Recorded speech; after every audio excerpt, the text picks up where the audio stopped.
Hyde-Smith, the video in which you reference a public hanging has received national criticism and attention. You have released a statement in which you say that any attempt to turn it into a negative connotation is ridiculous. What is the positive connotation, and are you willing to explain and/or apologize tonight? This is Judge Carlton Reeves' ruling that he released. It's not long, just 2 pages. He starts the ruling off by saying the Supreme Court says every woman has a constitutional right to personal privacy regarding her body. All eyes trained on Air Force One back here behind me now, and it sounds like he is about to unload now, so I'll let you take a look. Hopefully we'll be able to get over all of these media that's here right now. He is accompanied, as you heard, by Senator Lindsey Graham. You see him there at the top of the stairs with Cindy Hyde-Smith to the side of him. When the kids are out of school for the summer and you've got a few days off, you may think it'll take logging a lot of miles on your car just to get to a fun adventure. When Marshall Ramsey puts pen to paper for his cartoons and ultimately scans them into digital form, he knows the feedback may well be mixed with positive and negative comments. This one, he says, has taken on a more beautiful life. Marshall Ramsey has drawn over 6,000 cartoons for the Clarion Ledger, but the nation's taking notice today. My phone's going off like a slot machine. Ding, ding, ding, ding, ding, ding, ding. Within an hour of posting the cartoon, Jenna Bush Hager and other Today Show anchors started sharing it. Jenna posted this cartoon that took my breath away when I saw this on your feed, Jenna. Hager joined the show by phone Thursday and discussed her reaction to the image. These types of tributes that we're getting every moment, but particularly that one, I think, we can all have the connection, the thought of being reunited with somebody that we love, and it gives us such great comfort. Ramsey knew there were several characteristics he could capture with the Bush family matriarch's obituary cartoon, but his thoughts turned to her 3-year-old daughter she lost to cancer. I thought, here's this person who's had everything in the world, who now is finally getting to probably heal one of the deepest hurts that she ever had. Approval from his editor and a small revision later, and he had the final product. This is amazing. That's what makes the cartoon. A small but powerful addition. And then I wrote the word mama. Ramsey added it digitally and says he'll go back and add it to the original before sending it to the family. While he's pleased he could offer some comfort to the family, the impact has expanded. Start hearing from those parents who had lost their children. And I'm sitting here reading some of these things out loud, and literally it got dusty in the room. I'm not a crier. Just the hope that it was giving people. That video was shot on November 2nd in Tupelo, but wasn't shared until Sunday on social media. Cindy Hyde-Smith was given several opportunities to explain the comment that's sparking controversy, but on 4 different occasions, her reply was the same. I put out a statement yesterday, and we stand by the statement, and that's all I'm going to say about it. That statement saying, I used an exaggerated expression of regard, and any attempt to turn this into a negative connotation is ridiculous. Governor Phil Bryant stayed at the podium taking the brunt of the questions. All of us in public life have said things on occasion that we could have phrased better. When you make as many speeches as we do in public life, that does occur. But I know this woman and I know her heart. I knew it when I appointed her. I know it now. She meant no offense by that statement. There was nothing in her heart of ill will. Hyde-Smith is currently a sitting senator because Bryant appointed her to the seat in the spring. But her Democratic opponent in the race to hold the seat for the next 2 years, Mike Espy, is sounding off about the video. Those comments that we heard that were published yesterday are very disappointing.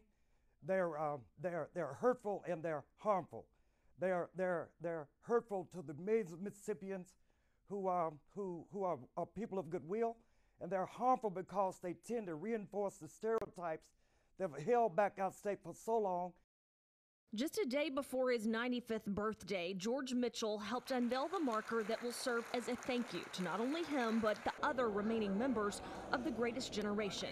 95 is a birthday George Mitchell didn't know he'd live to see, and hero is a title he's not comfortable hearing. A lot of people in that war gave their life for this country, more than any other war that we've had. So for those that gave their life, they were the greatest.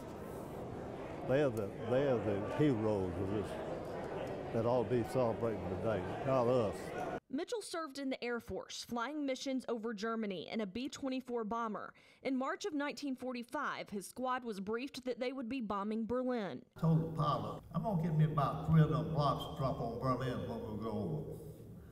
With permission of his pilot, Mitchell dropped those concrete blocks that day. About 2 months later, we heard that Hitler had committed suicide.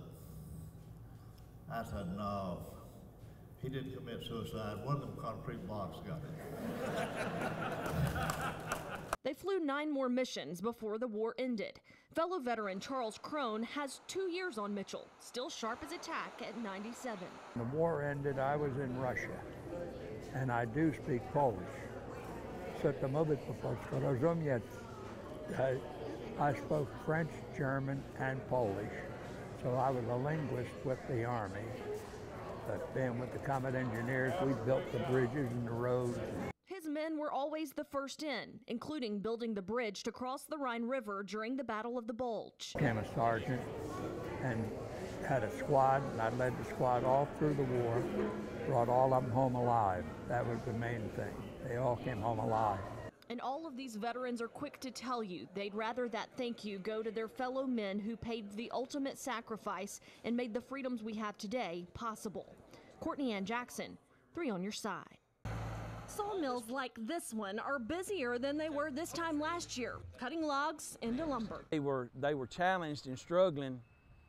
They couldn't add on a second shift at some mills because the demand wasn't there and the prices were so suppressed, competing against the Canadian lumber coming in, that there was no way for it to grow and become as strong as it once was. The Mississippi Loggers Association says the tariffs on Canadian lumber have made prices more competitive and increased the demand.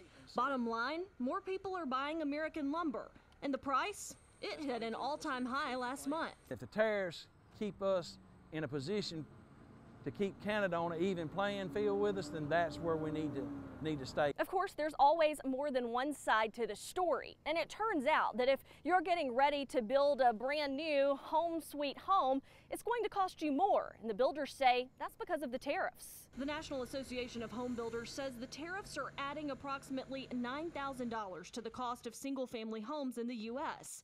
Those added costs are being felt right here in Mississippi. We're seeing pretty much a 20% to 30% increase in the cost of lumber on every house, a huge impact. And obviously we're trying to make our homes affordable to where we get more buyers that can afford these houses. And we want to, obviously as a builder, we want to sell a lot of houses, but it is making it difficult with these tariffs. Home builders can still buy Canadian lumber, but the prices are bumped up with the tariffs, making the American lumber more attractive, but driving up the cost of a new home. Brenda Langham's family farms. She admits. Not like it used to be. We all try to watch out, but sometimes there's people that come through that, they're just up to no good, so they naturally just down the road. Thieves have targeted a nearby farm, but she's never been the victim. Still, her son has installed cameras and takes extra steps to secure their tractors and other equipment. And if just one of them got stolen, it would put us in a bind, not only financially, but as far as getting our crops in the field, getting them plowed, getting them to market. What you may not realize, there's a bureau devoted to investigating agricultural crimes, equipment, cattle, or timber thefts. Most of us grew up around our own small farms, and there's enough risks without theft to be concerned. But you add some thief into the situation, and we're just not going to tolerate that. Dean Bernard is the new chief of the Agricultural and Livestock Theft Bureau. For stolen livestock, they refer to this brand book. Brands are so important. If you look at a brand on a livestock, that's just like a serial number on a vehicle to us.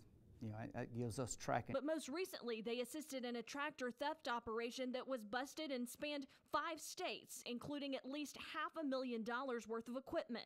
They were using 18-wheelers to transport the stolen equipment. There's not a smart thief. I've never seen a perfect crime. They always make mistakes, and we're going to be there to catch them when they make those mistakes. For Langham, theft used to not be in our vocabulary. She's glad there's a division devoted to tracking down those thieves. Courtney Ann Jackson, 3 on your side.